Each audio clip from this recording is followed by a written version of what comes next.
What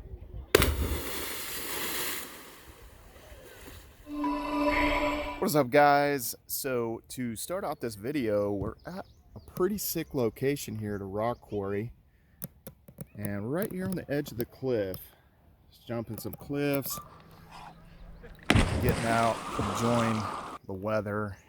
Kind of cooled down, it's 75 degrees and stuff, but some of these quarries are some of the clearest waters in the Midwest, these limestone quarries. So one thing I do want to say about the crypto markets is our best situation for me or for anybody is obviously if everything turned around and the party started up again. Right now we're having the, it's like when the lights turn on at the bars and we're looking for that after party. So there are opportunities, we are looking for those, but I've set myself up to where it doesn't really matter which way it goes. If it goes up, that's going to be awesome. If it goes down, I'm still in stable coins and I'm still making a full-time earning off of stablecoin yields through, obviously Polygon and Binance Smart Chain mainly. I'm not on Factom, I'm not on Phantom, I'm not on Avalanche. I don't have anything really running on Tron right now. So that being said, our best situation is, if everything just goes up, goes crazy, party starts up again. Now, what about the Wyckoff pattern and all this that people are saying? They're zooming in too far for one. And let's say it does go up, then that's great. Then that happened and stuff like that. But always looking at it, oh yeah, it's in the last thing of the Wyckoff pattern, or it's in this or that. I mean, that's irrelevant. I can tell you that when you've went up and then you've came back down in these crypto markets, it's terrible. And the worst situation would be that, let's say you took no profits and you end up upside down and you never take any profits, and then just essentially like you didn't get the benefit even from the boom. That's the worst case scenario. And then obviously you just lose money, and then it's very mentally like disturbing and all that kind of stuff. The other bad thing that can happen is, let's say if this does dip and you get faked out and you buy back in, but then it continues to dip and then it just does a blow off pattern and we'd long tail out. If you go all the way back in with your stable coins, you go all in at this point and we have another 3-4 years, then what could end up happening is you could just lose faith on it or need the money at some point, and then basically end up bleeding out and then selling it, or never even taking even the little bits that it ends up. I mean, I've seen that, and I've done that on some coins where it goes out, and I keep telling myself, okay, well, it's still worth 200 bucks, or it's worth this or that. And then it's almost like it's just always there. And when it does surge, I don't recover any of it. And that's a terrible situation. But you're seeing a lot of these YouTubers, and they keep talking about the Wyckoff pattern. And that's something I've never even heard of until this cycle. I've been in this since 2013. Nobody said anything ever about a Wyckoff pattern in the past. It's irrelevant, essentially. So what, your best course of action is getting into a situation where you are maybe gaining some, whether it's you're stacking that particular coin, whether it's, you're staking Cardano, you're staking other things, and you're stacking those coins, and however it plays out in 3 or 4 years or whatever like that, that would be okay. But everybody's situation is going to be different. My situation, like, I didn't take profits this time, which I have been taking profits, and I have gone into stable coins.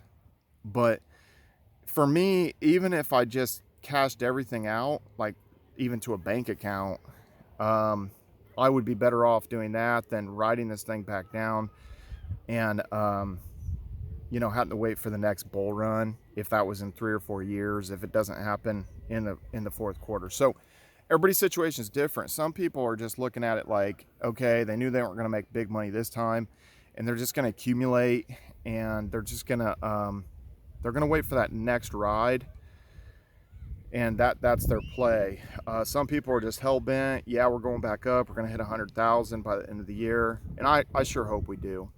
I sure hope we do. That's the best, because you know, you're going to see somewhat of the pattern, and you're going to be able to kind of scale back into it if you're in stable coins. But the lowest yield that I'm earning from my stable coins right now is basically 20%. And that's on like UST and BUSD on buy swap on the Binance Smart Chain. That's my lowest yield. Some of my other yields are earning 30%. Some of them are actually earning 45 and 50% on stable coins. And that's not the ones that are kind of more risky. Like right now, I'm not even including Polypup. I did a quick video on Polypup. The volatility is going to be unreal on like Bone and Pup. Those are more risky things. Some of these I've already made back my fees. It's been running for months, and it's just cranking up. It's stacking up, stacking up, stacking up. And you know, I haven't really put a lot or anything on the centralized platforms like, you know, BlockFi or Celsius or Voyager, these kind of things, because it basically the rates were not that enticing to me compared to what I'm earning in DeFi. So I just haven't made that step. But I think that is like a decent area to go to. Like if I do put some coins like on BlockFi, and then I take loans against it, because all the stuff, let's say if I cash out big amounts, it's going to probably be like loans through BlockFi, or it's going to be through Salt potentially. A lot of these loans are only for a year. That's the thing. Like if you take a loan from like Venus, it's just kind of perpetual. There's no like date when you have to pay this or that. It's just your loan to value ratio. So I don't know. We'll play that out and we'll kind of see what happens. But I'm catching myself more and more just looking up places to go. Gonna be doing some traveling and stuff. And then also just cars. I've just been looking up cars and ATVs and looking up all this stuff. And that's been going on for a while, but it's almost getting more intense now. And then I'll look and I'm just like, why am I risking all this money on Polypup or these different platforms? And sometimes I just want to yank it all.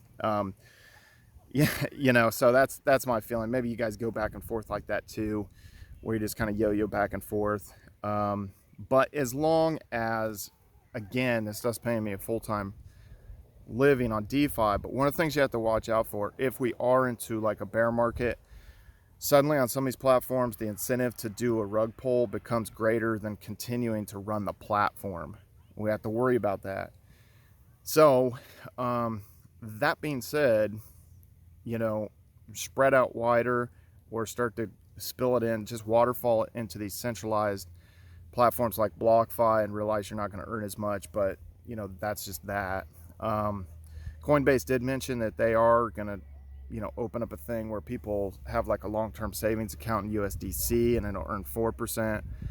Well, obviously that 4% isn't as good as what you get on BlockFi or these different things at over 8%. So anyway, guys, that's my thoughts. Just trying to enjoy the situation out here. And you guys seeing it. It is just beautiful. Let's see where we're at. But I'm going to put in some footage. A couple of cliff jumps here that I did. There's the one big cliff, and you see these kids sitting up there, but it's like you got to jump a long ways, and it is intimidating when you stand up there. I'm estimating at 85 feet. I guess somebody died there like a year and a half, 2 years ago or something like that, and I don't know what the situation was, but I'm not going to be jumping that one today. And on these cliffs, I didn't do any like flips or anything like that. Still warming up, but looking to jump some cliffs in West Virginia and a few other spots. So hopefully soon. So follow me on all social media at Brian Phobos, YouTube, Instagram, Steam, at Twitter, Hive. Where else? I don't know where else I am. MySpace.